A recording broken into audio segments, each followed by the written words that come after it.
ወደ ዩኒቨርሲቲ የሚገቡ የ12ኛ ክፍል ተማሪዎች ፈተና ይሰጣቸዋል።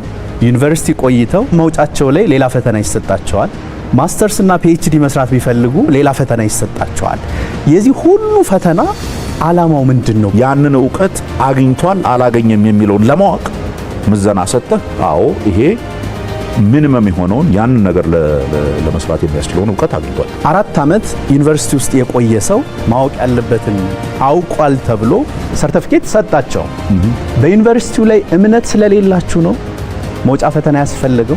እምነት ስለሌላችሁ ማንም ኮንፊደንስ የለውም። እንዴት ነው አዳራሽ ውስጥ ሰብስቦ 60 እና 70 ጥያቄ በመስጠት ያንድን ሰው ትክክለኛ ዕውቀት ችሎታ መለካት የሚቻል? የፈተና አወጣጥ ዕውቀት ያላቸው ሰዎች የሚጠቀሙበት ሲስተም የትምህርት ስርዓታችን የኢትዮጵያን መልክ የሚመስል አይደለም።